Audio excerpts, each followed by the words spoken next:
Now we're ready. All right, so this is number 3 and number 4 from the in-class activity. I'll go a little more slowly.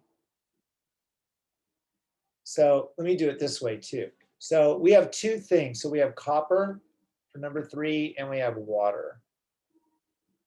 Wait, when I said number 4, I meant for the density. If you could go over that later.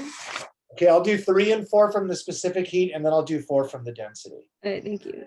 Okay, so I'll do these ones first, and then I'll do the density ones. So I'll do all 3 of them. All right, so for the copper, we have the mass is 950 grams. The specific heat is 0.385 joules per gram degree C. TF is what we are being asked. TI is 195. For the water, we have 2250 grams. The specific heat is 4.184 joules per gram degree C. TF we don't know, and TI is 5. So that kind of helps being a little bit more organized. And then to do the problem, we have Q of the copper plus Q of the water equals 0. And so that's mass of the copper, specific heat of the copper, TF minus TI of the copper, plus mass of the water, specific heat of the water, TF minus TI of the water. And just to back up a little bit, if you look at the way the question's worded, how do we know that the TFs are the same? There's some hints in the question. One, it says what would be the final temperature, which means there's only one final temperature. Am I sharing the screen? Yes, I am. Okay. And then the other piece is if you mix hot stuff with cold stuff, everything comes to one temperature, right? So now I'm going to plug the numbers in, and then we'll do the math and the sig figs. We'll do the sig figs with it. 950.0 grams, 0.385 joules per gram degree C, TF minus 195.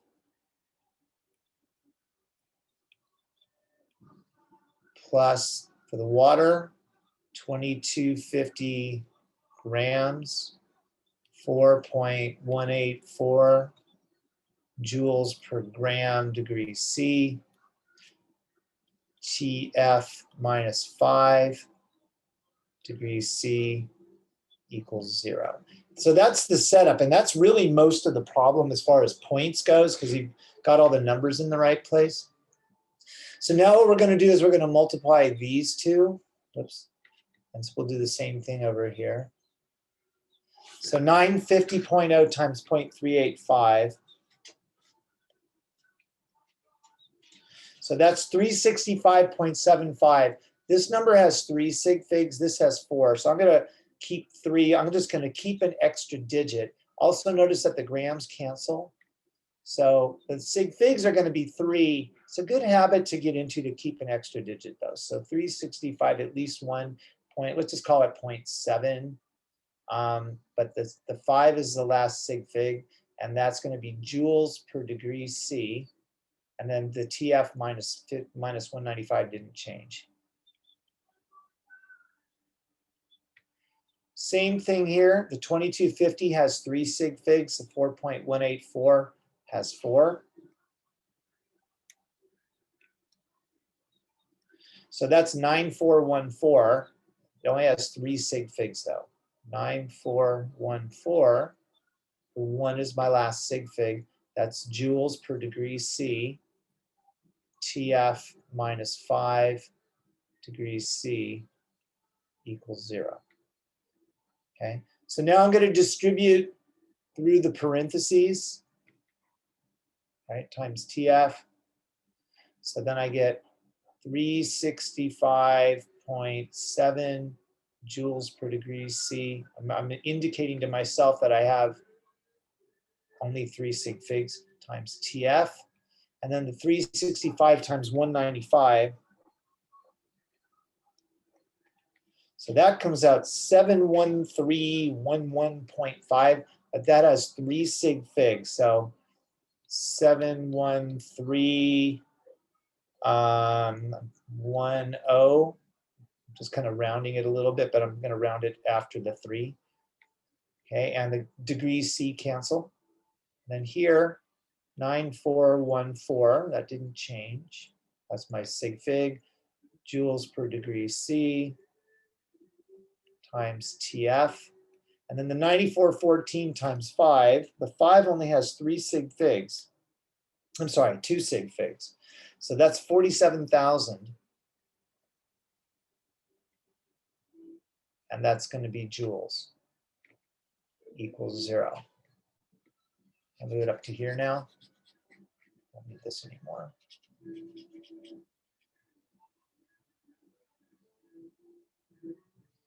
All right. So now I'm going to combine the single underlined terms, the TF terms, and I'm going to combine the double underlined terms. All right. So 365.7 plus 9414. When I add them together, though, my last significant figure is in the tens place. Here, my last significant figure is in the ones place. So my last significant figure is going to be in the tens place. So that's going to be 9779.7. So 97, I'll just call it 9780. That's my last sig fig, joules per degree C times TF. And again, that's the 365 and the 9414, but it's the tens place is my guess.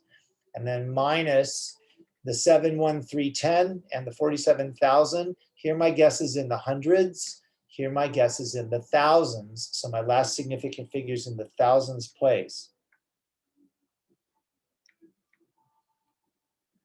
All right, so then I get 118,300 joules, but my last guess is in the thousands place, so that 8. And that's because of the 47,000.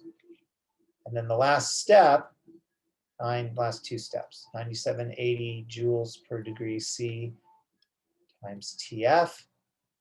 And that 8 is my guess, equals 118,300 joules.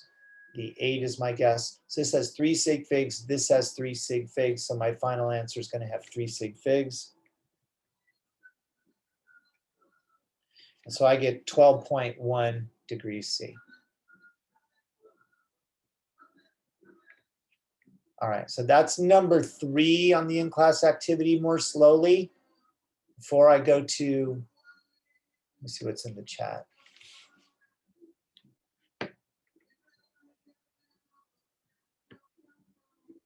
What numbers come from?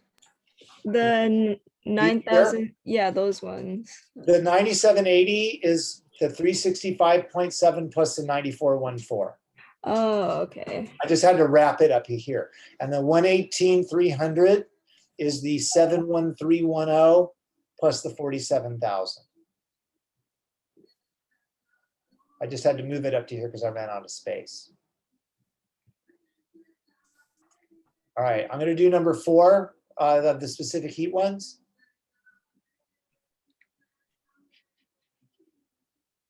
And then I'll do number 4 for the density.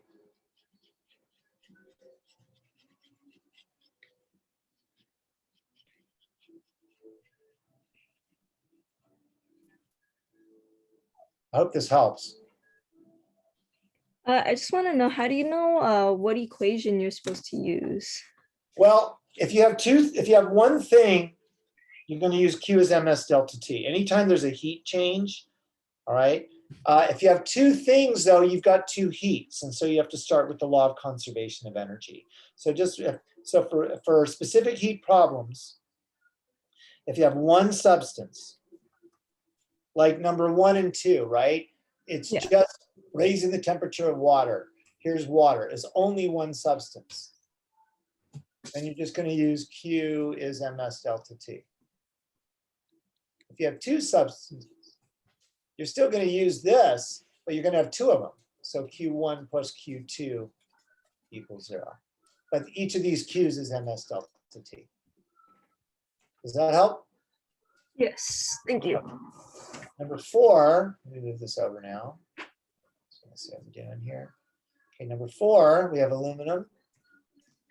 And we have the mass of the aluminum, we don't know. We have the specific heat of aluminum is 0.900.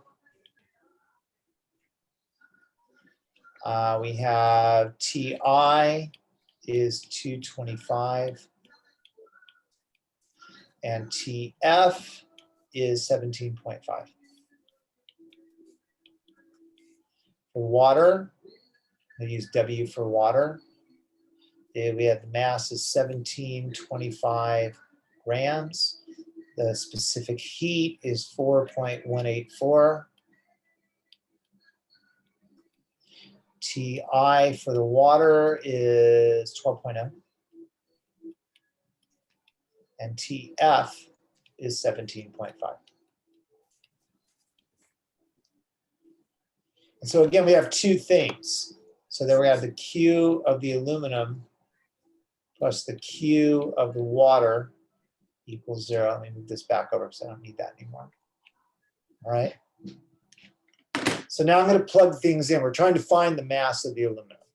So the mass of the aluminum times the specific heat of the aluminum, TF minus TI of the aluminum, plus the mass of the water, specific heat of the water, TF minus TI of the water equals 0.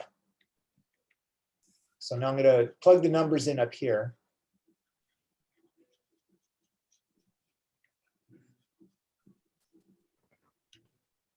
All right, so the mass of the aluminum we still don't know. The specific heat of the aluminum, though, is 0.9.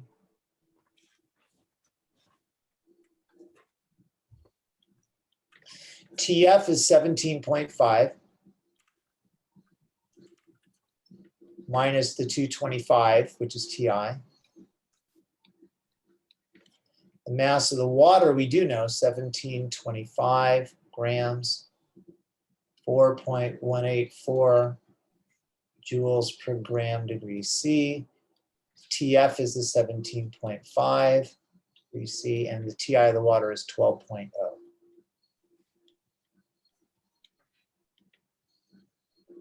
All right. So I'm just gonna keep going on the math. But you want to make sure you get all the numbers in the right place. So I'm gonna do each step one at a time. So we have the mass of the aluminum times 0.900 joules per gram degree C. When I do this math here, 17.5 minus 225. Again, this is a subtraction. So we're going to the 10th place because subtractions and additions, it's the decimal place. So that number is my guess. That number is my guess. So I get negative 207.5 degrees C. Here, 1725 grams, 4.184 joules per gram degree C. And this is 5.5 degrees C. So remember, when you subtract, we dropped to a sig fig, but that's okay because we're going to the decimal place. That 0 is significant. All right, so now I'm going to multiply these two together. So the 0.9 has 3 sig figs, the 207 has 4. So I get negative 186. I'm going to keep an extra digit, but I have 3 sig figs. And this is going to be joules per gram times the mass of the aluminum. Right? I just moved the mass over here.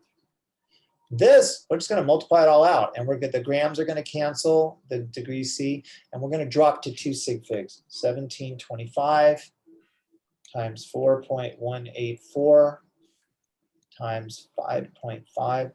So 39700 joules equals 0. Again, only 2 sig figs. It's a good habit to keep an extra digit though.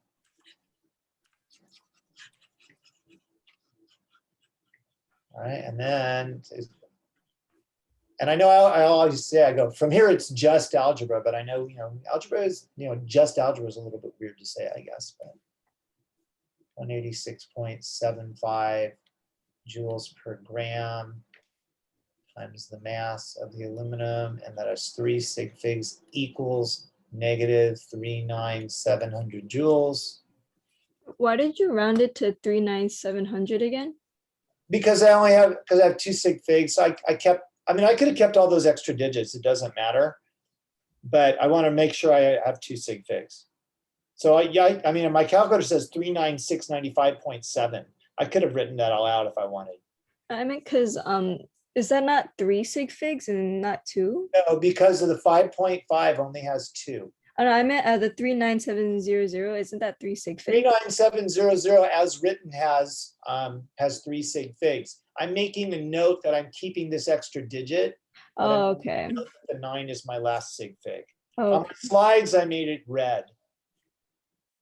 It's a good habit to keep an extra digit and round later. so if we do this problem on the exam, we should keep one extra digit after the sig fig?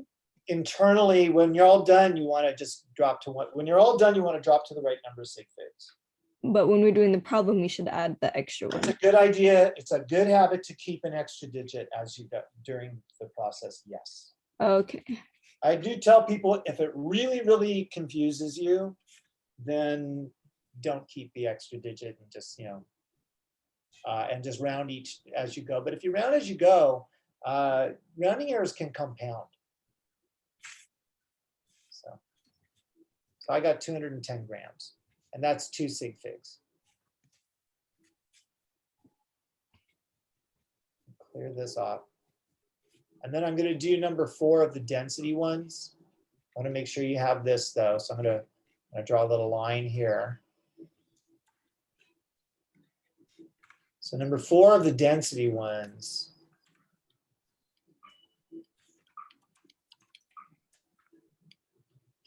We have radius is 22.0 millimeters. Mass is 175.46 grams. V is pi r squared h. And D is 7.13 grams per cubic centimeter. And we want to get the height. Height equals question mark. Whoops. Whoops. Let me move it over. There we go. So there's a lot of ways to start this problem, but what I do is, especially when you're learning it, it's like, well, I got all this stuff here. Where do I start? Right? So start with the answer. We have h right here. So if I rearrange this, h is going to be v over pi r squared, right? Just rearranging this, solving for h. And so that's great because I have r, I have pi, I need v. So to get v, density is mass over volume. You need to know that equation. That means volume is the mass over the density. And look at that, we can start plugging numbers in because we have the mass. So 175.46 grams. The density is 7.13 grams per cubic centimeter. So when I do the math there, 175.46 divided by 7.13, and this is going to have 3 significant figures, I get 24.6 cubic centimeters. All right, so I'm going to take that and plug it into the V. So that means I have 24.6 cubic centimeters. Let me do this just for space so you can see it better. It doesn't start getting to be a big mess.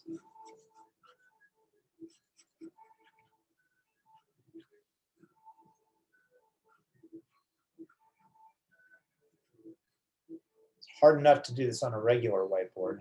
All right, so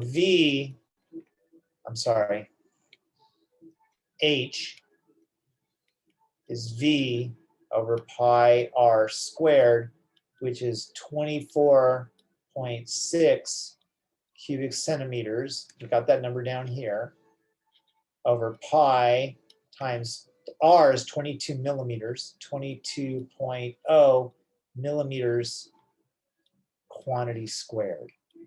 So when I do the math here,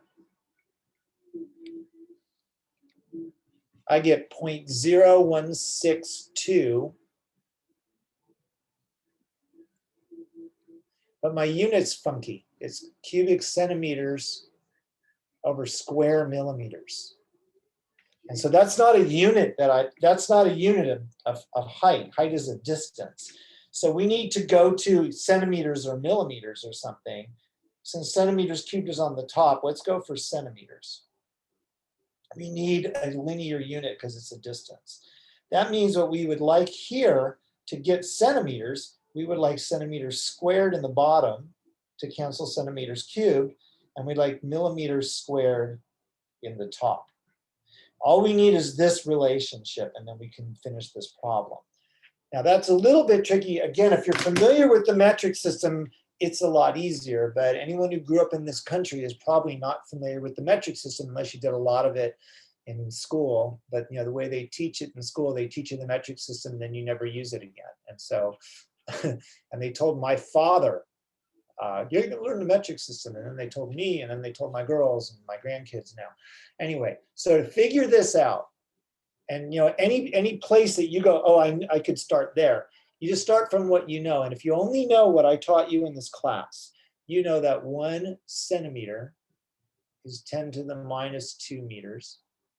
And you know that 1 millimeter.